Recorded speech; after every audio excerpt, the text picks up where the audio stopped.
सभी को मेरा नमस्कार। सभी को भाई राधे राधे। एक बार फिर से आपका स्वागत है हमारे चैनल मैथ्स ई क्लासेस में। और आज आप लोगों को मैं अनुपात समानुपात की अगली क्लास लेकर चलूँगा, अर्थात आज आप लोगों का डे 6 होगा। कौन सा होगा? डे 6। तो आज डे 6 में जो आपको पढ़ना ही पढ़ना है, लेकिन उसको पढ़ाने से पहले मैं आपको पहले पिछली क्लास का होमवर्क करा देता हूँ, है ना। पहले होमवर्क करा के ही फिर आगे का प्रोसेस लेकर चलता हूँ। तो होमवर्क आपका क्या था, एक बार होमवर्क को सुने, उसको क्लियर करें, फिर आगे चलते हैं। बोला था किसी मानचित्र के लिए पैमाना 1:8 × 10⁻⁵ दिया गया है। क्या दे रखा था? 1:8 × 10⁻⁵ दिया गया था। क्लियर। फिर इसके बाद बोला था यदि मानचित्र में दो स्थानों के बीच की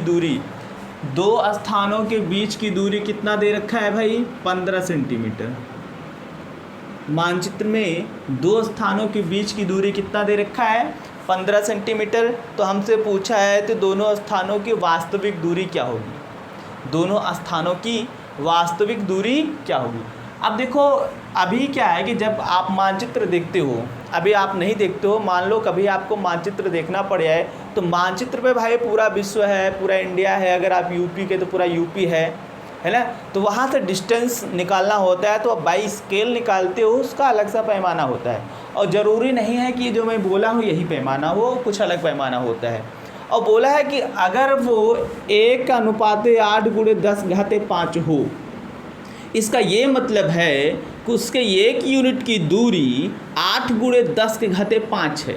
और हमसे पूछ रखा है कि दोनों स्थानों के बीच की दूरी यदि 15 सेंटीमीटर हो तो वास्तविक दूरी। तो आपको कुछ करना नहीं है, बस केवल यही रेशियो लगा देना है। ये 1:8 × 10⁻5 समानुपाते, ये 15 सेंटीमीटर का पूछा है, तो ये 15 सेंटीमीटर अनुपाते के। दोनों स्थानों की वास्तविक दूरी आप मान लो के, तो यही आप के निकाल लो, आपका आंसर आ गया। तो आप इसका मल्टीप्लाई इधर करोगे 1 में, तो ये हो जाएगा आपका 1 × के, और इन सब का मल्टीप्लाई 15 में हो जाएगा, तो ये हो जाएगा आपका 15 × 8 × 10⁻, सॉरी ये 5 था, यहाँ 5 होगा, 10⁻5। क्लियर। अब आपको सॉल्व करके के की वैल्यू निकालना पड़ेगा। और एक चीज़ याद रखना, ये दे रखा है सेंटीमीटर में। किस में दे रखा है? सेंटीमीटर में। ये जो डिस्टेंस आएगी वो आपकी सेंटीमीटर में ही आएगी। किस में आएगी? सेंटीमीटर में ही आएगी। तो अब आप इसको चाहे जैसे सॉल्व करके के की वैल्यू निकालो। देखो ये सेंटीमीटर में आएगा, तो इसको मैं किलोमीटर में कर सकता हूँ कि नहीं कर सकता हूँ? देखो, आप कह दो कि ये 15 × 8 यानी 120 × 10⁻5 ये सेंटीमीटर। अब अगर आप इसको किलोमीटर में कन्वर्ट करना चाहते हो तो ध्यान देना, इसको किलोमीटर में कन्वर्ट करना चाहते हो तो 120 × 10⁻5। अब यार ये सेंटीमीटर में था, पहले मीटर में कन्वर्ट करोगे। ध्यान से मेरी बात समझना। तो ये सेंटीमीटर है, पहले मीटर में कन्वर्ट करोगे तो कहा जाता है भाई 100 सेंटीमीटर बराबर 1 मीटर। तो 1 सेंटीमीटर बराबर 1/100 मीटर। अर्थात सेंटीमीटर को मीटर में करने के लिए 100 से भाग, तो पहले आप 100 से भाग दे दो। फिर बोलो, आपको ये भी पता है कि 1000 मीटर बराबर 1 किलोमीटर। क्या पता है? 1000 मीटर बराबर 1 किलोमीटर। तो 1 मीटर बराबर कितना? 1/1000 किलोमीटर। यानी आप 1000 से भाग दोगे तो ये किलोमीटर में हो जाएगा। यानी अब ये टोटल डिस्टेंस आपकी किलोमीटर में आई। तो आप इसको सोल्व करोगे तो ये के बराबर 120 × 10⁻5 बटा, अब इसको अंतर्राष्ट्रीय प्रणाली में लिखोगे तो आ जाएगा आपका 10⁻5। क्या आएगा? 10⁻5। इसको काटोगे तो ये कैंसिल आउट हो जाएगा, कैंसिल आउट। ये बचेगा आपका 120 किलोमीटर। यानी उसकी वास्तविक दूरी कितनी है? 120 किलोमीटर। इसमें कुछ था नहीं भाई, केवल ये फार्मूला लगा के सेंटीमीटर को हमने किलोमीटर में कन्वर्ट कर दिया, और कुछ नहीं। नोट करिए, फिर आपको आगे लेकर चलता हूँ जो आपका आज का टॉपिक होगा। नोट करिए इसको।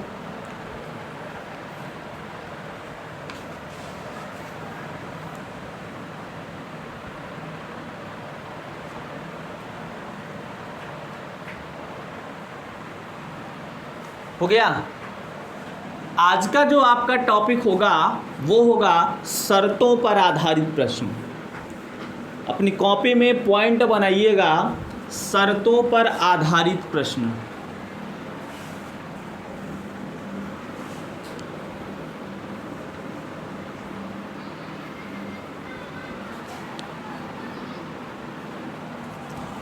शर्तों पर आधारित प्रश्न।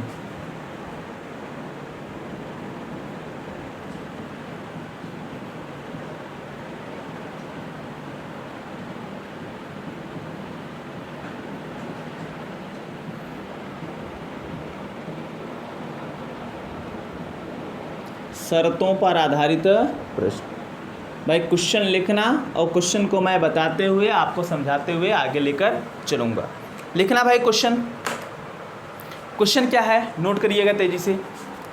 बोला है कि एक कारखाने का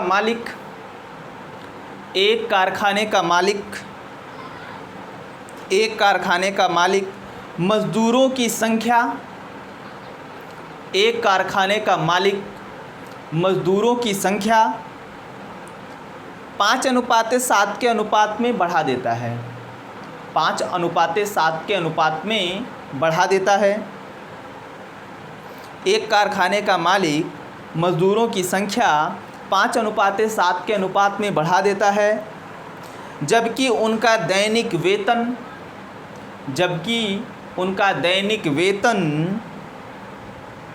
3:2 के अनुपात में कम कर देता है।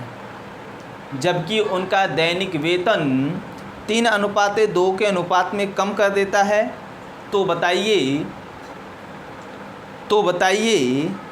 कारखाने के मालिक का खर्च किस अनुपात में घटेगा या बढ़ेगा? किस अनुपात में घटेगा या बढ़ेगा? क्लियर। प्रश्न आपसे ये बोल रखा है कि एक कारखाने का मालिक मजदूरों की संख्या में 5:7 के अनुपात में वृद्धि कर देता है, जबकि उनके दैनिक वेतन को 3:2 के अनुपात में कम कर देता है। तो बताइए कारखाने के मालिक के कुल खर्च में क्या प्रभाव पड़ेगा, अर्थात बढ़ेगा या घटेगा? क्लियर। अब देखो यहाँ मजदूर और मजदूरी या वेतन है, तो खर्च में हमसे इफेक्ट पूछा है, तो हमें शायद ये पता होना चाहिए कि भाई मजदूर गुणे मजदूरी बराबर खर्च होता है क्या? ज़रा बताओ, मजदूर गुणे मजदूरी बराबर खर्च होता है क्या? ज़रा बोलो भाई, क्या ये बात सही है? तो हाँ यार सही है, मान लो।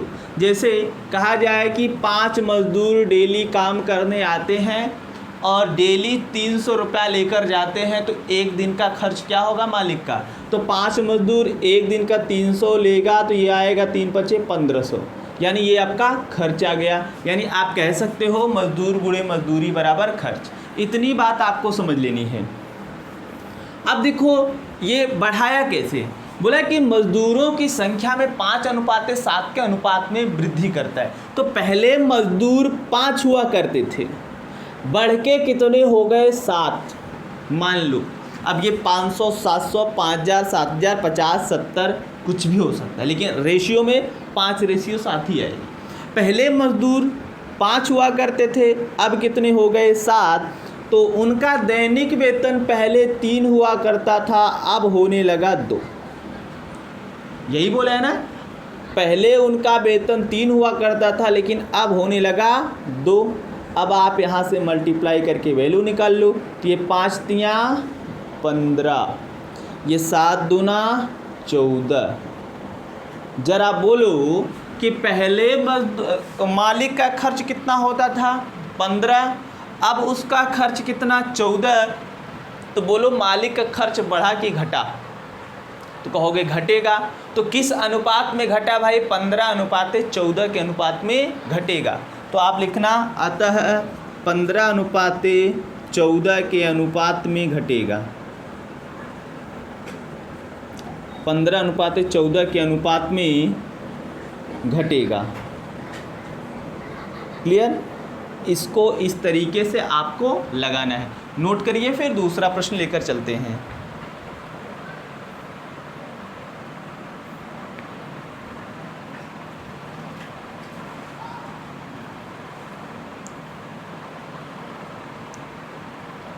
हो गया, इसको ऐसे ही लगाना है। ये यूनिट मान लेना भाई, ये पहले 15 यूनिट बाद में 14 यूनिट, क्योंकि इसी पर आधारित अभी एक अप्लाइड क्वेश्चन लगेगा, उसको मैं आगे बोलता हूँ। लिखना, एक कारखाने का मालिक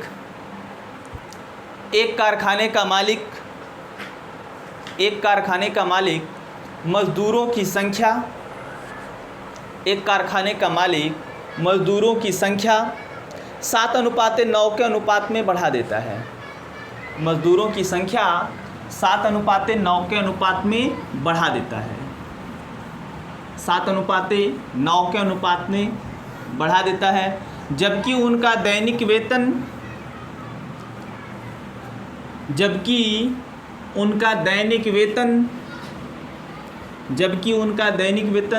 5:4 के अनुपात में कम कर देता है।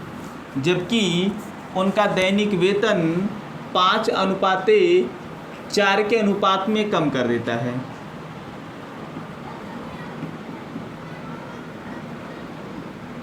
पाँच अनुपात 4 के अनुपात में कम कर देता है। आगे लिखना, यदि कारखाने के मालिक का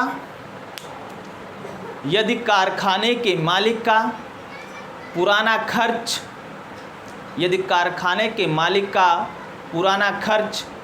4200 रुपया हो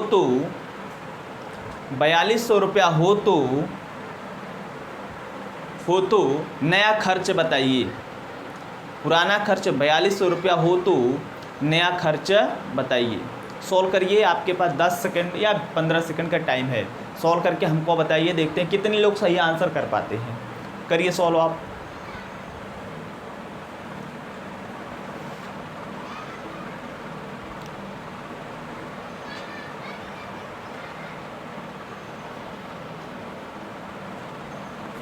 चलिए मैं बताता हूँ। पहले मजदूर कितने थे भाई, आपको फार्मूला वही अब लगाना है जो अभी इसके पहले लगाए थे। पहले मजदूर 7 थे, बढ़ा के कर दिया गया 9।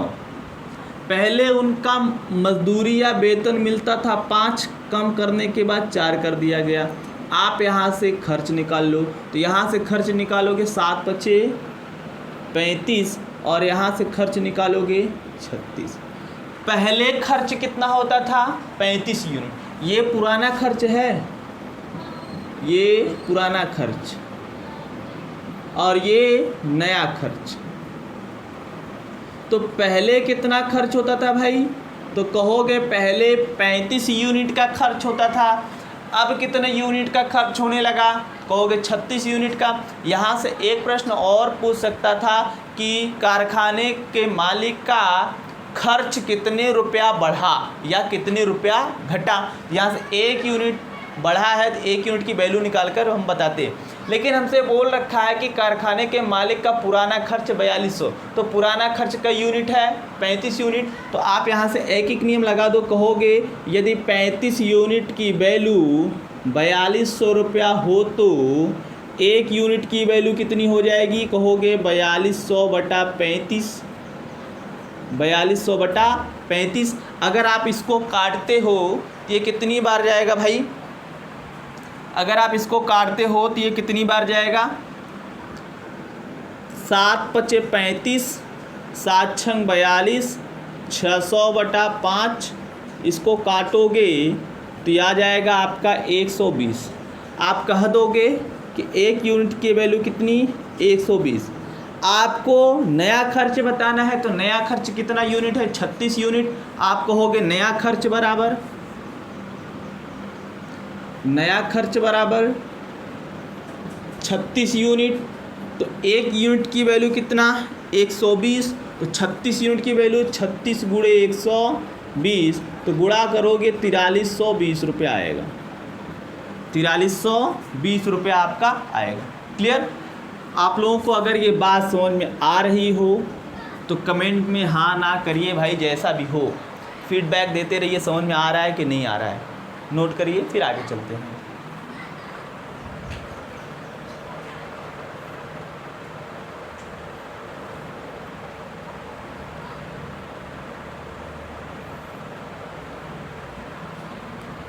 हो गया लिखना, दूसरा क्वेश्चन लिखना आप, एकदम ऐसे ही लगेगा, बस आपको समझना है कि मैं कौन सा फार्मूला अप्लाई करूं।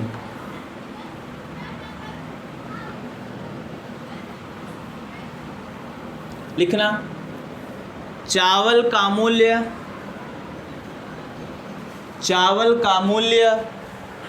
15 रुपये प्रति किलोग्राम से बढ़कर, चावल का मूल्य 15 रुपया प्रति किलोग्राम से बढ़कर, चावल का मूल्य 15 रुपया प्रति किलोग्राम से बढ़कर 18 रुपया प्रति किलोग्राम हो गया। चावल का मूल्य 15 रुपया प्रति किलोग्राम से बढ़कर 18 रुपया प्रति किलोग्राम हो गया, जिससे चावल की खपत को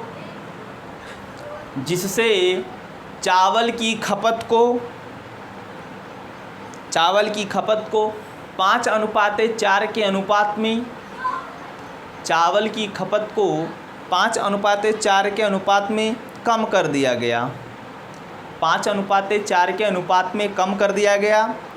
यदि चावल का पुराना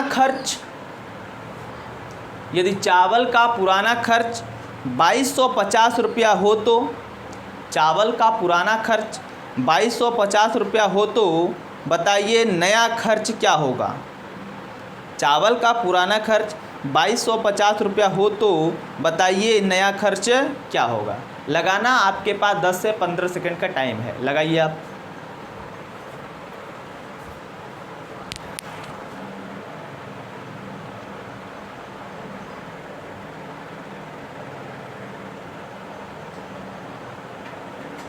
लगाना भाई।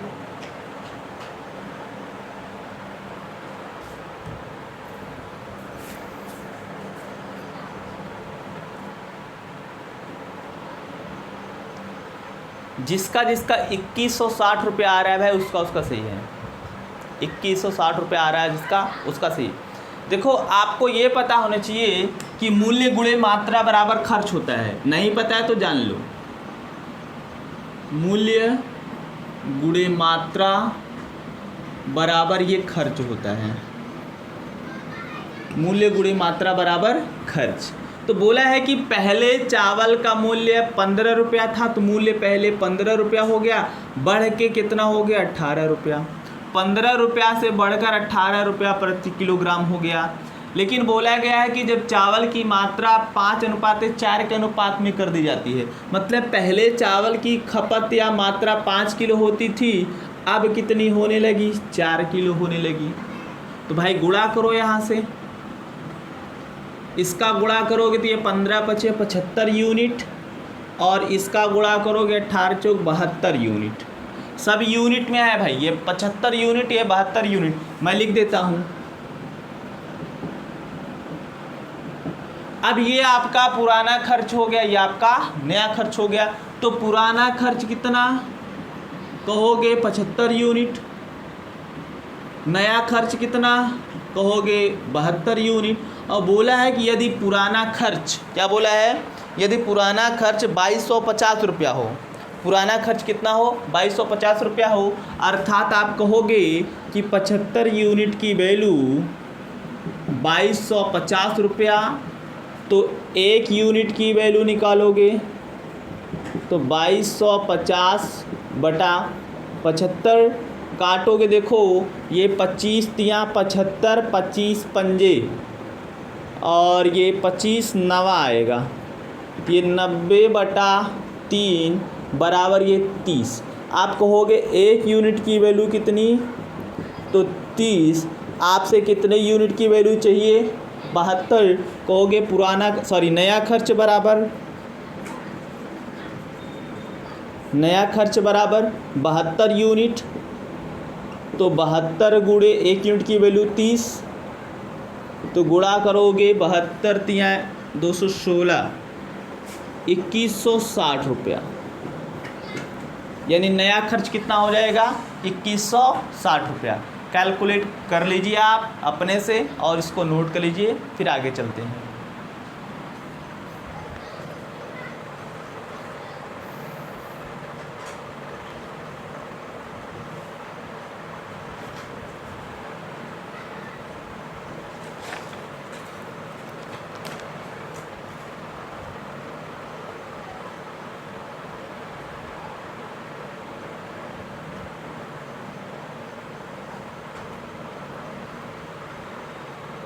हो गया, चलिए आगे लेकर चलते हैं।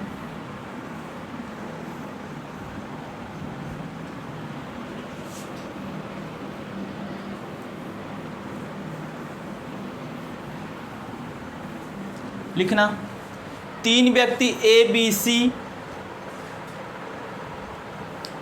तीन व्यक्ति ए बी सी जिनकी चालों में,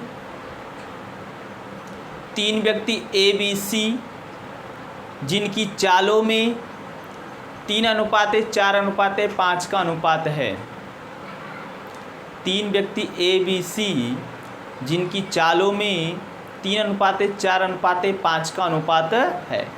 क्लियर? आगे लिखना, किसी निश्चित दूरी को तय करने में, किसी निश्चित दूरी को तय करने में, किसी निश्चित दूरी को तय करने में इनके द्वारा लिए गए समयों में, इनके द्वारा लिए गए समयों में क्या अनुपात होगा? इनके द्वारा लिए गए समयों में क्या अनुपात होगा? क्लियर? सॉल्व करिए, आपके पास 15-20 सेकंड का टाइम है, सॉल्व करिए। और इस क्वेश्चन को आप स्टार बना लीजिएगा, ये बहुत बार पूछा गया है ना। ये चाल समय दूरी में भी आप पढ़ोगे और यहाँ भी पढ़ रहे हो, ये पूछा कई बार गया है, तो इसको आप नोट कर लीजिए।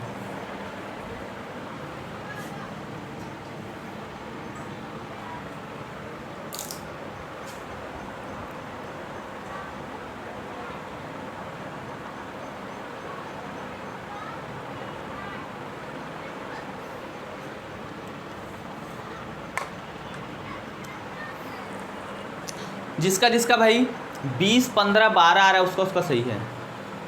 20, 15, 12 जिसका जिसका आ रहा है उसका उसका सही है। एक बार तो मैं इसको बेसिक बता देता हूँ। क्या बता देता हूँ? बेसिक। बोला है कि इनके चालों में अनुपात, मान लो कि तीन व्यक्ति हैं ए, बी और सी। इनकी चाल है S1 speed first, speed second और स्पीड थर्ड। तो ये अनुपात दे रखा है 3:4:5 के अनुपात में। अनुपात लगा दो आप यहाँ भी, यानी इनकी चालों में 3:4:5 का अनुपात दे रखा है। लेकिन बोला है कि किसी निश्चित दूरी को तय करने में, यानी तीनों की दूरी बराबर है, तीनों की दूरी बराबर है। तो शायद आपको पता होगा दूरी बराबर चाल गुणे समय, distance equal to speed into time.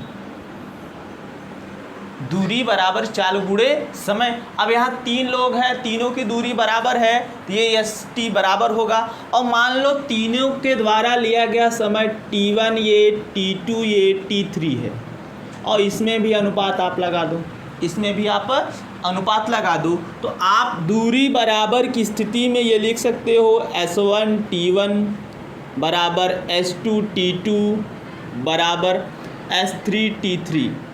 तो इनकी स्पीड S1 S2 S3 कितना दे रखा है? 3, 4, 5 दे रखा है। ये 3T1 बराबर ये 4T2 बराबर ये 5T3। जब ये सब बराबर हैं तो इनके बराबर आप मान सकते हो K। क्या मान सकते हो? K मान सकते हो। ठीक, तो आप जैसे ही K मानोगे रिलेट करो पहले को इस K से। तो ये पहले को K से रिलेट करोगे तो ये आपका आएगा 3T1 बराबर K। तो T1 बराबर कितना? K/3। अब आप दूसरे वाले को रिलेट करोगे 4T2, तो ये आएगा आपका 4T2 बराबर K। 4T2 बराबर K। तो T2 बराबर कितना K/4। इसी प्रकार थर्ड वाले को रिलेट करोगे तो 5T3 बराबर K, तो T3 बराबर K/5। क्लियर। अब आपसे पूछ रखा है कि इनके द्वारा लिए गए समयों में अनुपात बताइए, तो आप कह देना कि समयों में अनुपात बराबर T1 अनुपाते T2 अनुपाते T3 बराबर ये K/3 अनुपाते K/4 अनुपाते K/5। सभी जगह से K कैंसिल आउट, 1/3 अनुपाते 1/4 अनुपाते 1/5। तो आप कहोगे कि T1 अनुपाते T2 अनुपाते T3 बराबर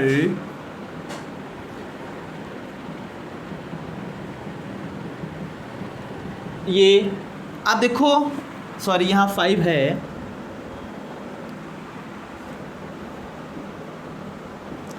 आप हमेशा अनुपात समानुपात पढ़े हो तो कहते हो 3 4 5 यानी हर वाली राशि के एलसीएम लेके गुणा कर देते हैं। तो 3 4 5 के एलसीएम लेके सब में गुणा कर दो, तो 3 4 5 का एलसीएम 60 आएगा। मैं लिख देता हूँ कि 3 4 5 का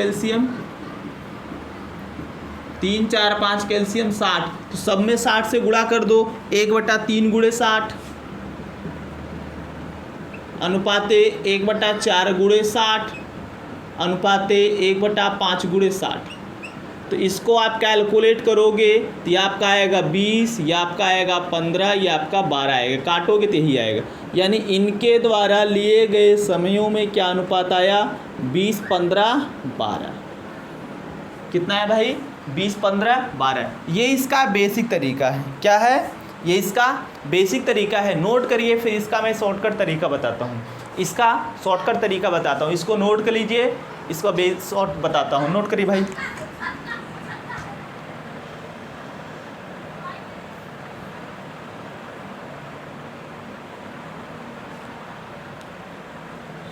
हो गया? लिखना नोट, लिखना नोट लिखना कॉपी में। बराबर दूरी की स्थिति में, बराबर दूरी की स्थिति में, बराबर दूरी की स्थिति में चाल और समय एक दूसरे के व्युत्क्रमानुपात में होते हैं। चाल और समय एक दूसरे के व्युत्क्रमानुपात में होते हैं। तो आप ये चाल दे रखा है ना भाई, चाल दे रखा है क्या? किस अनुपात में? 3:4:5। तो समय आपको चाहिए तो 3 4 5 का व्युत्क्रमानुपात निकाल लो, आपको बताया हूँ। इसको बंद रखोगे, 4 5 का गुणा कर दो, 4 पंजे 20। इसको बंद रखोगे, 3 5 का गुणा कर दो, 3 5 15। और लास्ट वाले को बंद रखोगे, 3 4 दिख रहा है, 3 चौके 12। आप तुरंत आंसर यहाँ से पा सकते हो। क्लियर? नोट करिए दूसरा प्रश्न लिखना, एकदम ऐसे ही हूबहू क्वेश्चन लिखना भाई। लिखना, तीन व्यक्ति ए बी सी जिनकी चालों में, 3 व्यक्ति ए बी सी जिनकी चालों में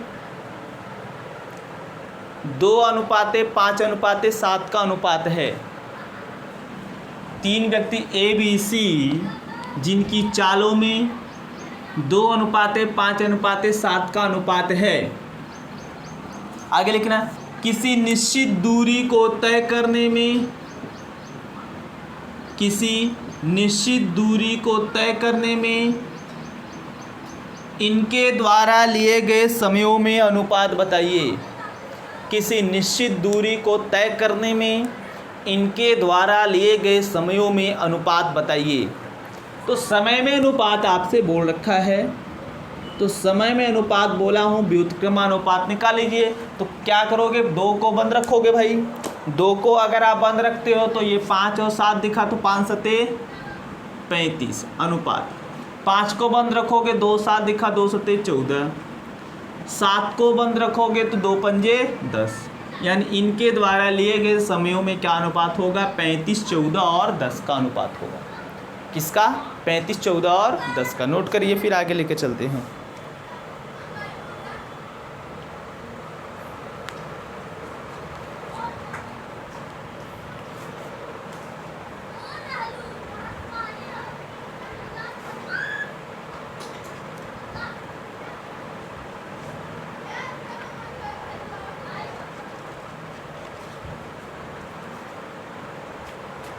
हो गया भाई लिखना। और अब ये जो क्वेश्चन बोल रहा हूँ ये भी बहुत जानदार क्वेश्चन है और पूरा पूरा नोट करिएगा। लिखना, एक दौड़ में, भाई आराम आराम से क्वेश्चन बोल रहा हूँ उसको नोट करिएगा। एक दौड़ में एक कुत्ता और एक खरगोश भाग लेते हैं। एक दौड़ में एक कुत्ता और एक खरगोश भाग लेते हैं। एक दौड़ में एक कुत्ता और एक खरगोश भाग लेते हैं। आगे लिखना, कुत्ते द्वारा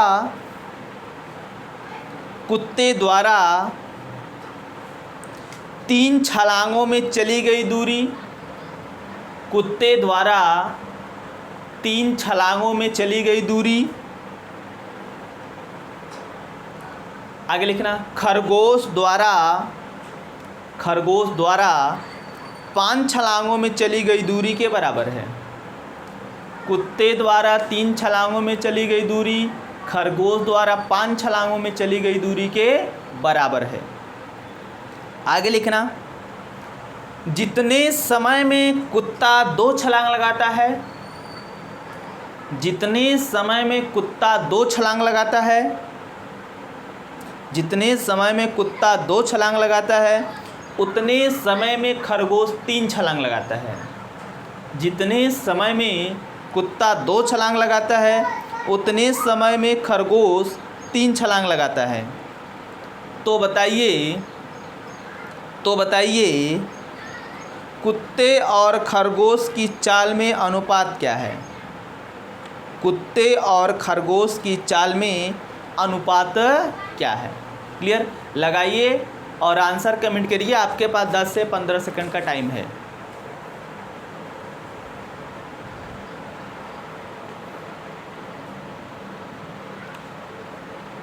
लगाना भाई।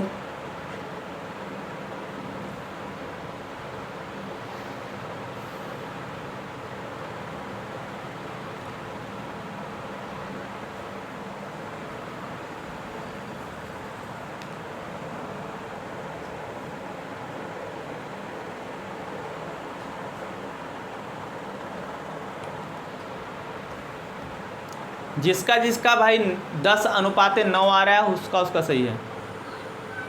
10:9 वाले सही है। देखना कैसे आप विदिन 5 सेकंड में इसका आंसर बता सकते हो। क्या बोला है कि एक दौड़ में एक कुत्ता और एक खरगोश भाग लेते हैं। कुत्ते के द्वारा 3 छलांगों में चली गई दूरी खरगोश द्वारा 5 छलांगों में चली गई दूरी के बराबर है। जितने समय में कुत्ता 2 छलांग लगाता है उतने समय में खरगोश 3 छलांग लगाता है। आप क्या करोगे, पहले कुत्ता और खरगोश लिख दो। इधर कुत्ता लिख दो, इधर खरगोश लिख दो। ठीक? और ध्यान समझना भाई, बोला है कि कुत्ते द्वारा 3 छलांगों में चली गई दूरी खरगोश द्वारा 5 छलांगों में चली गई दूरी के बराबर। कुत्ते का 3 छलांग, खरगोश का 5 छलांग। फिर आगे बोला है कि जितने समय में कुत्ता 2 छलांग लगाता है उतने समय में खरगोश 3 छलांग लगाता है। जितने समय में कुत्ता 2 छलांग लगाता है उतने समय में खरगोश 3 छलांग लगाता है। अब आप इसका मल्टीप्लाई इधर कर दो, इसका मल्टीप्लाई इधर कर दो। ये आपका हो जाएगा 10 और ये आपका हो जाएगा 3 त्रिक 9। कहोगे कुत्ते और खरगोश की चालों में अनुपात बराबर, या ऐसे लिख दो चालों में अनुपात बराबर।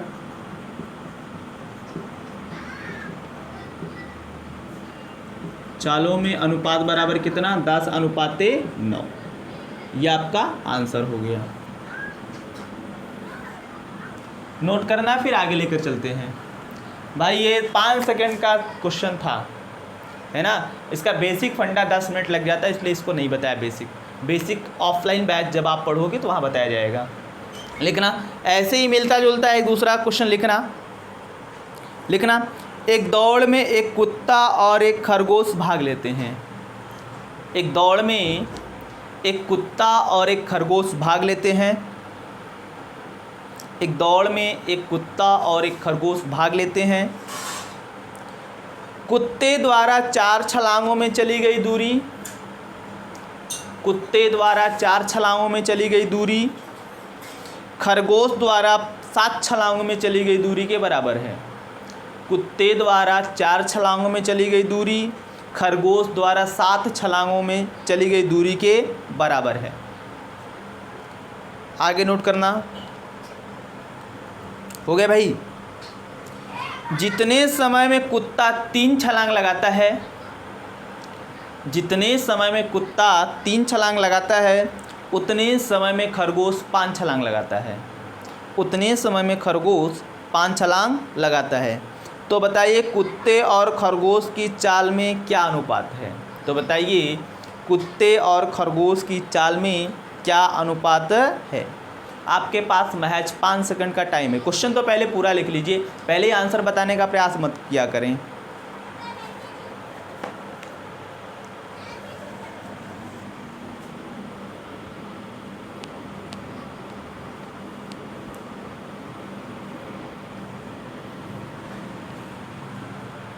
जो लोग 21:20 कमेंट कर रहे हैं भाई उनका सही है। तो बोला है कुत्ते द्वारा 4 छलांगों में चली गई दूरी खरगोश द्वारा 7 छलांगों में चली गई दूरी के बराबर है। जितने समय में कुत्ता 3 छलांग लगाता है उतने समय में खरगोश 5 छलांग लगाता है। इसका इधर गुड़ा, इसका इधर गुड़ा, ये 7 त्रिक 21, ये 4 पंजे 20। अनुपात लगाना है तो बोल दो 21:20। ठीक भाई।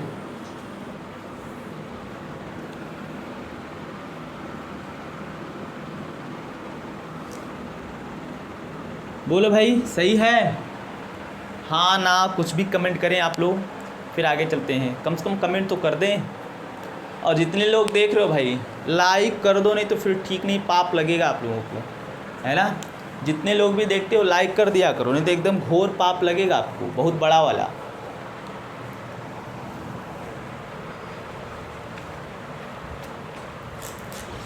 आगे लिखना क्वेश्चन। देखो आपका ये शर्तों वाला आधारित प्रश्न समाप्त हो गया है। अभी और भी है, आपका आय व्यय और खर्च पर है। उसको पढ़ाने से पहले आपके एग्ज़ाम में जो टाइप मैं बताने जा रहा हूँ, इस टाइप का बहुत क्वेश्चन आता है। तो पहले इसको बता दूँ, फिर उसको शर्तों वाला आय व्यय खर्च वाला आपको बाद में बताया जाएगा। लिखना क्वेश्चन। और ये खरगोश छलांग वाला भाई याद रखना, जितने लोग, जैसे मैं बता दूं, UPSSC का एग्ज़ाम देते हैं, अर्थात जिसमें CSAT का एग्ज़ाम होता है, जैसे PCS में, IAS में, वहाँ पर इस टाइप का क्वेश्चन देखने को मिलता है। और जो ये कुत्ता खरगोश वाला प्रश्न बोला हूँ, ये आया हुआ प्रश्न है ना, ये आया हुआ प्रश्न है। लेकिन हमें एग्जैक्ट डेट नहीं याद है कि ये किस सन में किस एग्ज़ाम में आया था, लेकिन आया हुआ है। लिखना है क्वेश्चन। लिखना यदि A/B बराबर, लिखना आगे, यदि A/B बराबर, यदि A/B बराबर 5:3 हो, यदि A/B बराबर 5:3 हो, तो बताइए 2A + 3B, 2A + 3B अनुपाते 4A - B, 4A - B बराबर क्वेश्चन मार्क, 4A - B बराबर क्वेश्चन मार्क। क्लियर। अब इसको सॉल्व करिए। सॉल्व करना भाई। एक चीज़ सॉल्व करने से पहले मैं आपको बता देता हूँ इसका बेसिक फंडा। तो आप क्या करोगे, कहोगे यार कि ए अनुपाते बी अर्थात ए बटा बी बराबर ये 5/3 है। क्या है? 5/3। तो आप ना इनके साथ x लगा दो, इनके साथ x लगा दो, कह दो a बराबर कितना 5x, b बराबर कितना 3x, यानी a और b की वैल्यू पता चल गई, बाहर रख दो। तो आप कहोगे 2a सोल्यूशन, भाई यहीं से आपका सोल्यूशन है, आप ऐसे ही सोल्यूशन बना लेना। तो आप कहोगे a बराबर 5x रखूँ, तो ये हो जाएगा आपका 2 गुणे 5x प्लस 3 गुणे, या इसको ऐसे एक बार लिख दिया करो, ये 2a प्लस 3b बटा 4a माइनस b, इसको ऐसे भी लिख सकते हो। तो 2 गुणे a की वैल्यू 5x प्लस 3 गुणे b की वैल्यू 3x और बटा 4a की वैल्यू 5x और माइनस b, केवल b है, b की वैल्यू 3x। ये आपका आ जाएगा 10x प्लस 9x बटे 4 पंजे 20x माइनस 3x। तो 10 9 19x बटे 20 से 3 गया 17x, ये x से कैंसिल आउट आया, यह आपका 19/17, या आप इसको लिख सकते हो 19:17। क्या लिख सकते हो? 19:17। केवल वैल्यू रख के इसको कैलकुलेट कर लेना था और कुछ नहीं। ठीक, एक तरीका तो ये हो गया। दूसरा तरीका भी है। दूसरा तरीका इसका क्या है आप नोट करें, फिर बताते हैं। देखना दूसरा तरीका क्या है। दूसरा तरीका कुछ नहीं है, आप ऐसे ही डायरेक्ट a बराबर 5 रख दो, b बराबर 3 रख दो, x वक्स ना लगाओ। a बराबर 5 रखोगे ये 2 गुणे 5 प्लस b बराबर 3 रखोगे 3 गुणे 3 बटे 4 गुणे ये 5 और ये माइनस 3, इसको करोगे 10 प्लस 9 बटा ये 20 माइनस 3, ये आपका 19/17 अर्थात 19:17 आएगा। 19:17 आएगा। क्लियर? आप इसको ऐसे भी लगा सकते हो। लिखना दूसरा क्वेश्चन इसी टाइप का, और ये इस टाइप का बहुत आता है एग्जाम में आपके, याद रखना।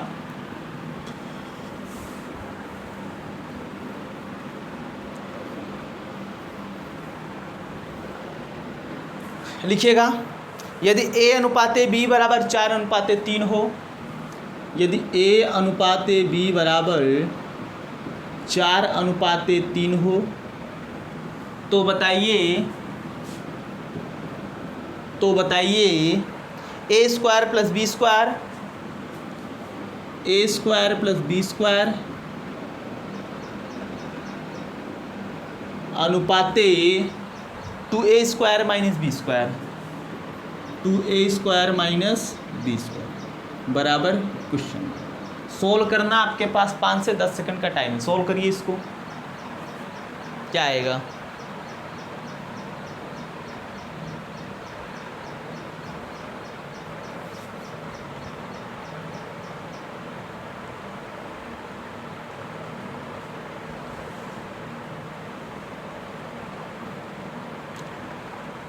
हो गया भाई? जिसका 25:23 आ रहा है सही है, कुछ करना नहीं। a बराबर 4 रख दो, b बराबर 3 रख दो, तो क्या हो जाएगा? ये रखोगे a बराबर 4 तो 4 का वर्ग, b बराबर 3 यानी 3 का वर्ग, अनुपाते 2 गुणे 1 वर्ग मतलब 4 का वर्ग माइनस b का वर्ग माइनस 3 का वर्ग। तो 4 का वर्ग 16, 3 का वर्ग 9, अनुपाते ये 4 का वर्ग 16 दूनी 32 यानी 2 गुणे 16 और माइनस 9। ठीक, ये आपका आएगा 16 9 25, 16 9 25 अनुपाते 16 दूनी 32 से 9 जाएगा, कितना आएगा आपका 21। यही आएगा ना भाई, 23 आएगा, 23 आएगा, यानी 25:23। जिसका ये आया था भाई उसका सही है।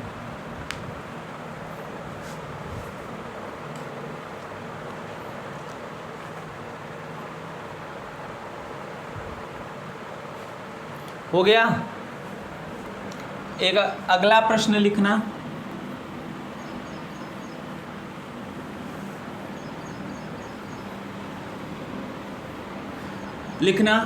यदि A अनुपाते B बराबर 2:3 हो, यदि A अनुपाते B बराबर 2:3 हो, फिर इसके बाद बोला है B अनुपाते C बराबर 5:2 हो, 5:2 हो, तो बताइए 2A plus B अनुपाते 4B minus C बराबर क्वेश्चन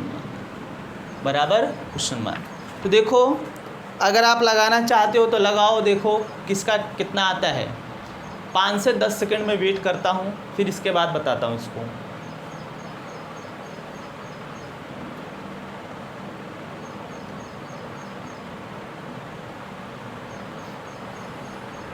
हो गया?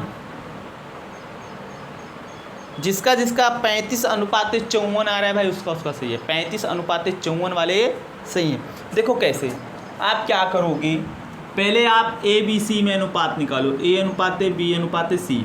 आप अनुपात समानुपात चैप्टर पढ़ रखे हो, यहाँ से n मेथड लगा दो, इसका इधर इसका इधर। ये आएगा आपका 5 दूना 10, ये 5 तियाँ 15 और ये 3 दूना 6, यानी A B C 10 15 6 आया, यानी A बराबर 10, B बराबर 15 और C बराबर कितना 6 रख दो। तो आप यहाँ कहोगे 2 A की वैल्यू कितनी है 10 प्लस B की वैल्यू कितना है 15, ब्रैकेट में 4 और B की वैल्यू कितनी है 15 और C की वैल्यू कितनी है 6। तो ये आपका आएगा 10 दूना 20 प्लस 15 अनुपाते 15 चौका 60 और माइनस 6, यह आएगा आपका 35:54। अगर कटेगा तो काट के छोटा कर देंगे, नहीं कटेगा तो इसको ऐसे ही रख देंगे। क्लियर? ये आपका हो गया। बोलो भाई समझ में आ रहा है कि नहीं? हाँ ना, आप कमेंट करते रहिए समझ में आ रहा है कि नहीं आ रहा है, कुछ तो बोलिए आप लोग। आगे चलें, बोलो भाई। अब एक दूसरा क्वेश्चन लिखना, ऐसे ही लगाना, देखते हैं कितने लोग सही आंसर कर पाते हैं। चेक करूँगा मैं।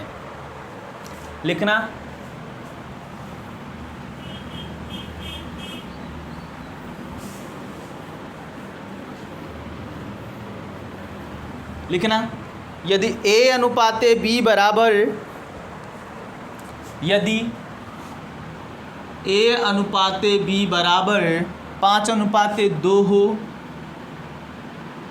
5:2 हो, तो बताइए A square minus B square, बटे 2A प्लस B बराबर ये क्वेश्चन। आपके पास 10 सेकंड का टाइम है, लगा के बताइए। लगाना भाई।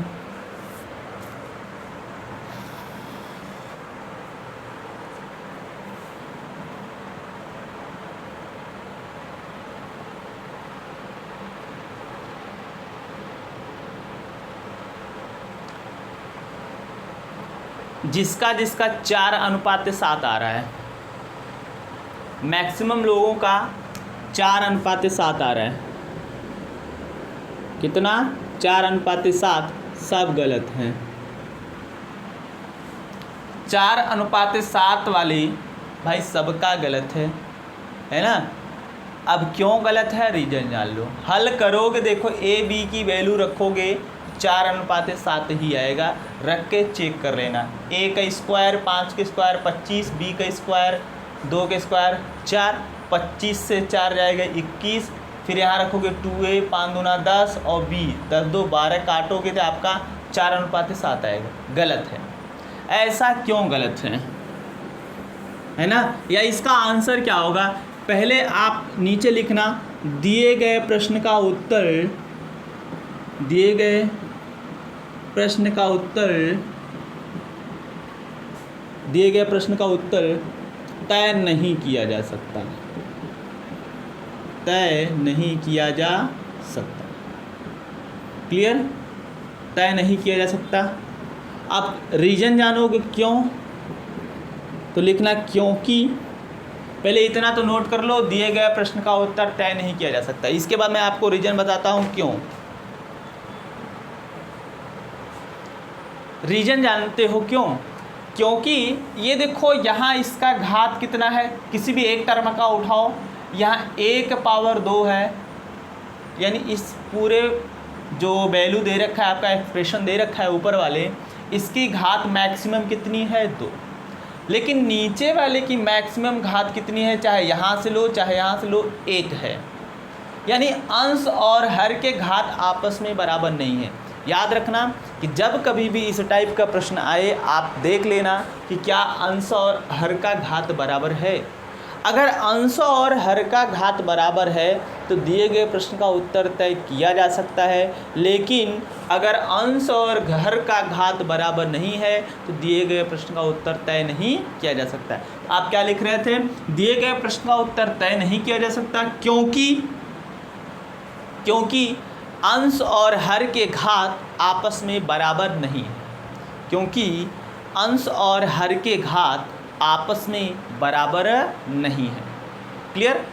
तो देखो इसका उत्तर ये हो गया, लेकिन अगर मैं इसी को ऐसे कर देता, अगर मैं इसको कह देता कि AB + B², तब इसका आंसर आप बता सकते थे, क्योंकि AB यानी A × A, एक घात इसका एक घात इसका मिलके 2 घात वेरिएबल हुआ, बराबर हुआ, इसका आंसर आप बता सकते थे। क्लियर? बोलो भाई। तो आज आपका ये समाप्त हुआ। एक होमवर्क लिख लेना, होमवर्क लिखना भाई, एकदम ऐसे ही लगेगा, कुछ है नहीं, लगा चाहो तो अभी आप कमेंट कर सकते हो, लिखना A/B/C बराबर, A/B/C बराबर, ये 3, 4, 5 है, 3:4:5 है। तो बताइए यदि A/B/C बराबर 3:4:5 हो तो बताइए A² + B² + C² अनुपाते AB + BC + CA बराबर क्वेश्चन। क्लियर? ये आपका होमवर्क हो गया। तो आज आपका ये शर्तों पर आधारित प्रश्न और इस टाइप के कुछ प्रश्न आते हैं, याद रखना। अभी सीटेट का आपका एग्ज़ाम होगा आगे जुलाई के माह में, तो जो जूनियर का सीटेट देंगे वहाँ एक प्रश्न इस टाइप का आता है, याद रखना। अगर आप देना चाहते हो, अगर दोगे, मान लो कुछ लोग हैं देंगे भी, नहीं देंगे, कुछ लोग हैं दूसरे एग्ज़ाम की तैयारी करते हैं, है ना, तो वहाँ एक प्रश्न आता है। तो इसी के साथ आपका ये शर्तों पर आधारित समाप्त हुआ प्रश्न। अब अभी आपका अनुपात समानुपात नहीं समाप्त हुआ, इसके बाद आपको पढ़ना है आय व्यय एवं बचत पर आधारित प्रश्न। ये अनुपात समानुपात का ही चैप्टर है। आप वहाँ भी पढ़े हो परसेंट में, लेकिन वो परसेंट में परसेंट के तरीके से पूछा जाता था, यहाँ पर ये दूसरे तरीके से पूछा जाएगा। क्लियर?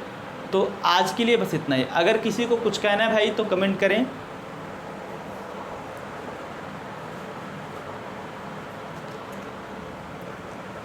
कोई दिक्कत नहीं है ना?